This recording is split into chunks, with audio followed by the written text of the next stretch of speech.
स्वागत है आपका हेल्प क्लासेस में। आज हम पढ़ेंगे क्लास 12 हिंदी में निबंध की परिभाषा। यह परीक्षा में पूछा जाता है, निबंध की परीक्षा पूछी जाती है परीक्षा में। तो आइए पढ़ते हैं क्या है परिभाषा। आचार्य रामचंद्र शुक्ल के अनुसार यदि गद्य कवियों या लेखकों की कसौटी है तो निबंध गद्य की कसौटी है। आचार्य रामचंद्र शुक्ल के अनुसार यह परिभाषा उन्होंने दी है, आचार्य रामचंद्र शुक्ल ने। और निबंध के तत्व पढ़ते हैं क्या है निबंध के तत्व। निबंध की विषय वस्तु और भाषा शैली, ठीक है।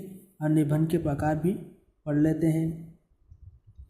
निबंध को 4 वर्गों में बांटा गया है या विभक्त किया गया है। वर्णनात्मक निबंध, भावात्मक निबंध, विवरणात्मक निबंध, विचारात्मक निबंध। निबंध का विकास क्रम।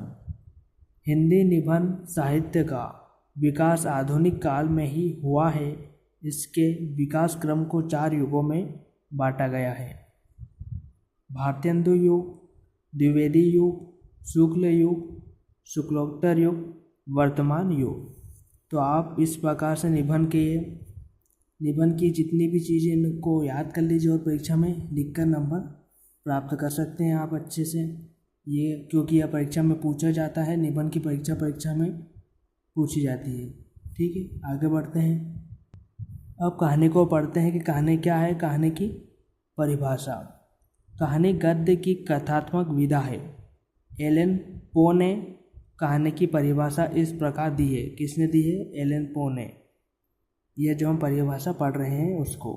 कहानी एक ऐसा आख्यान है जो इतना छोटा है कि एक बैठक में पढ़ा जा सके और जो पाठक पर एक ही प्रभाव उत्पन्न करने के लिए लिखा गया हो उसे कहानी कहते हैं। अब एकांकी को पढ़ते हैं। एकांकी की परिभाषा क्या है? एकांकी ऐसी नाट्य विधा है जो एक अंक में रचित होती है। इसमें एक ही घटना तथा एक ही प्रभान्विति होती है। एकांकी स्वयं में पूर्ण रचना है।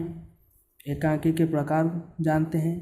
स्वप्न रूप, ब्रह्मन, काव्य एकांकी, रेडियो रूपक, ध्वनि रूपक, वर्त रूपक। तो आज हमने क्या पढ़ा? निबंध की परिभाषा पढ़ी, कहानी की परिभाषा, ठीक है, एकांकी की परिभाषा।